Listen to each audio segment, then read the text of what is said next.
This is the first of 2 videos on operative vaginal delivery.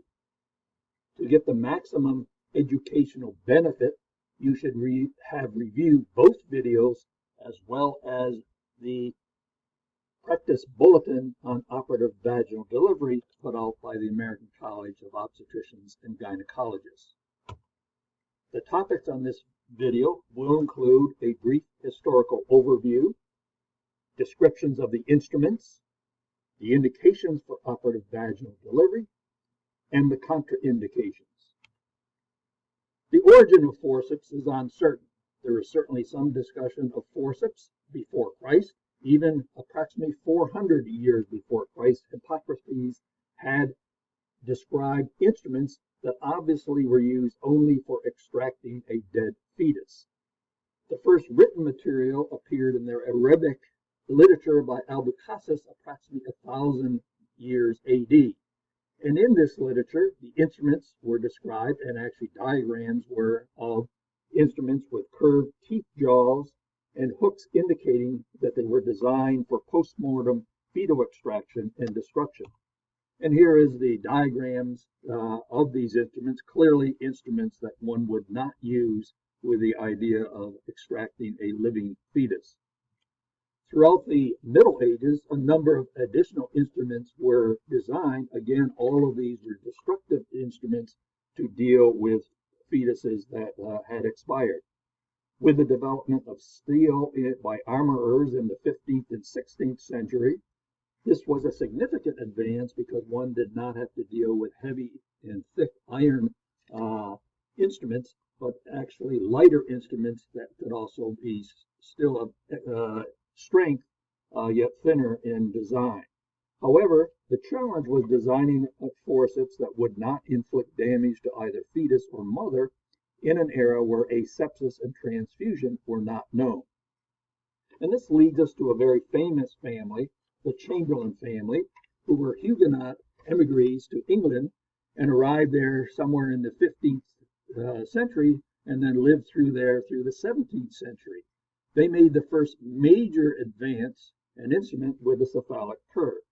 And here's a diagram of the Chamberlain forceps. You can see that there is a cephalic curve. The 2 blades were held together by a leather strap. And if you follow sort of their pedigree, Peter the Elder was the individual in the family who was felt to be the one who developed these forceps, though every other offspring, male offspring that is, were involved in obstetrical care in some way or another. Dr. Peter, who you see down in the lower left, actually tried to set up a midwifery organization which would only be under his control in the city of London. Again, an approach that failed. Most of the other members of the family certainly were involved in obstetrics as well. But of interest is this family were able to hide the design of these forceps for roughly 100 years. So that when the Chamberlains entered to do a delivery, and again, some of the deliveries resulted in live births, the forceps were brought in a locked box. It was unlocked in the room.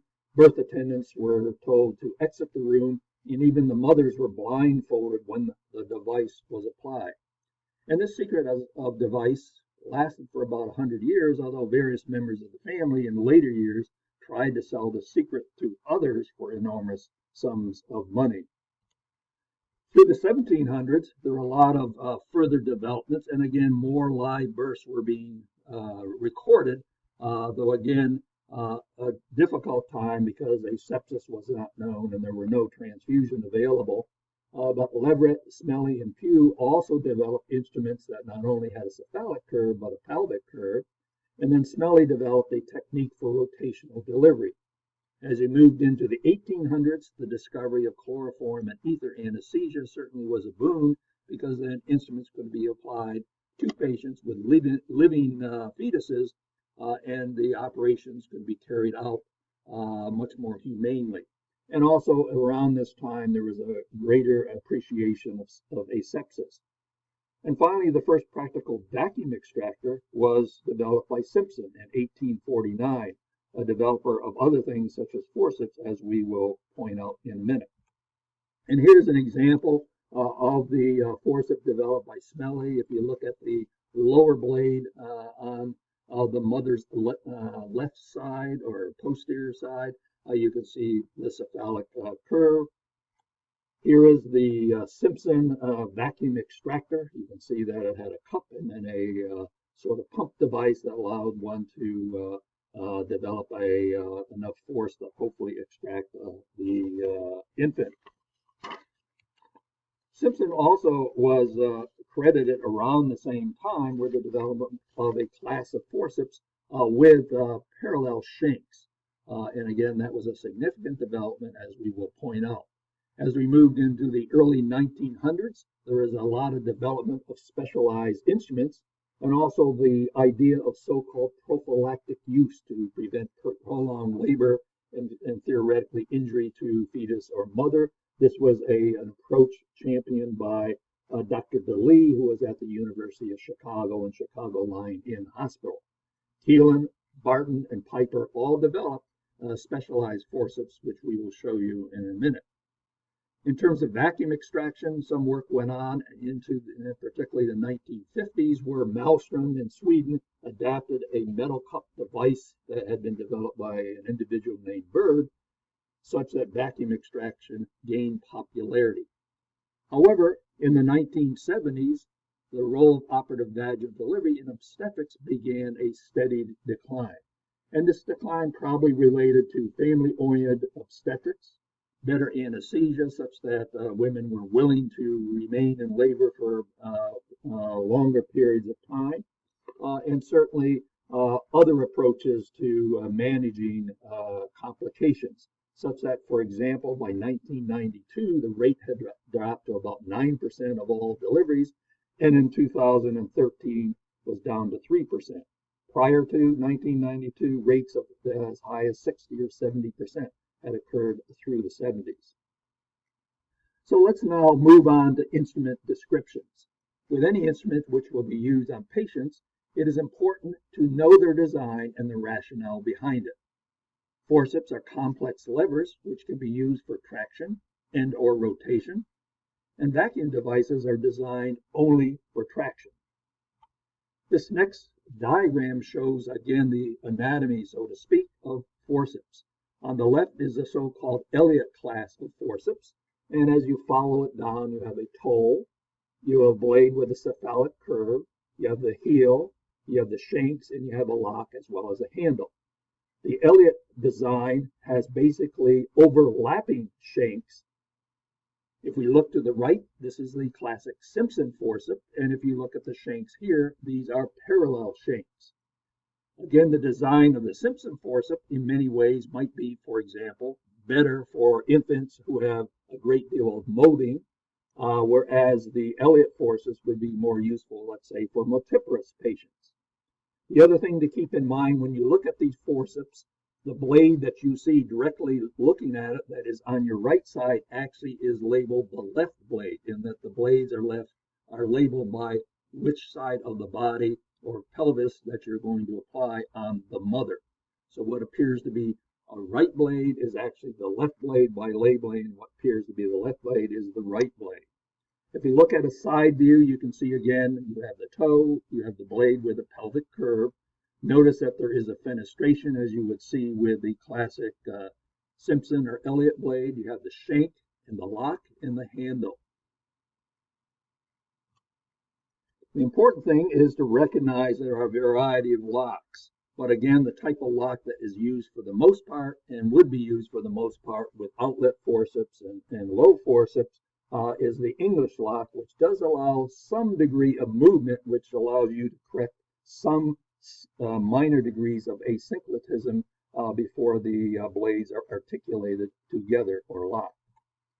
Here's a diagram of the Simpson forceps, again showing you the parallel shanks as well as the fenestrated blades. Here's a diagram of the Elliott forceps, again showing the overlapping shanks as well as fenestrated blades.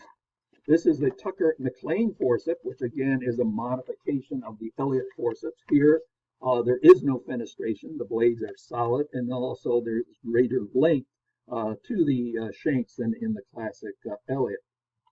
This is an interesting forceps developed by Leonard Louth, and essentially this is a divergent forceps where the lock is a pivot lock at the end of the handle, and what holds the forceps on the infant is the pressure of the maternal side walls, with the idea that with the use of this forceps or outlet forceps, there's less pressure being applied to the infant.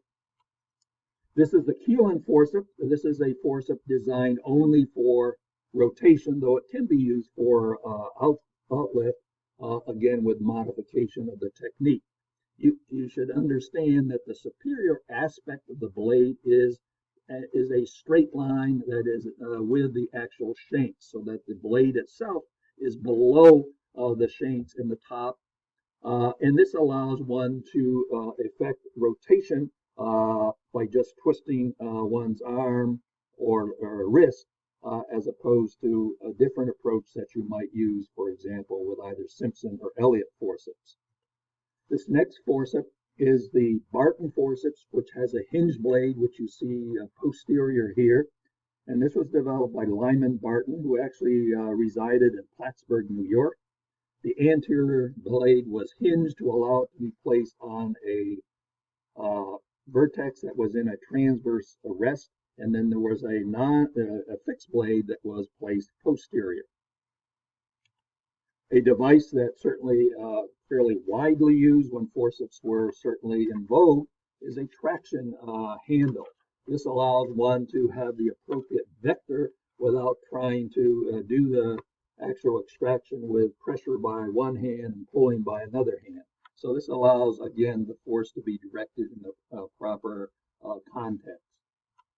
And the final forceps to show you is the Piper forceps, designed for an aftercoming head with a breech presentation. Again, here you have a perineal curve, which allows the handles to be below the blades when the application is being carried out on a fetus that obviously is delivered all the way except for the head.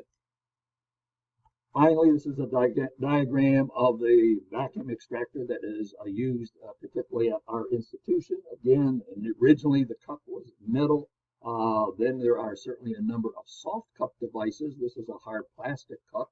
And then you have a device that allows you to produce the vacuum, although there are other devices that use electronic motors for that same sort of thing. So what are the indications for operative vaginal delivery?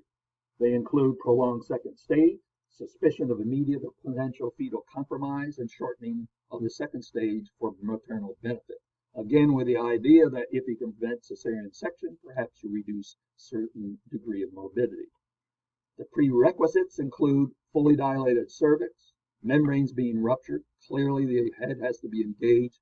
It's critically that you know the position of the fetal head. You should have a good fetal weight estimate, and to avoid, obviously, deliveries of macrosomic or very small infants with instruments, and adequate anesthesia. In addition, the maternal bladder should be empty.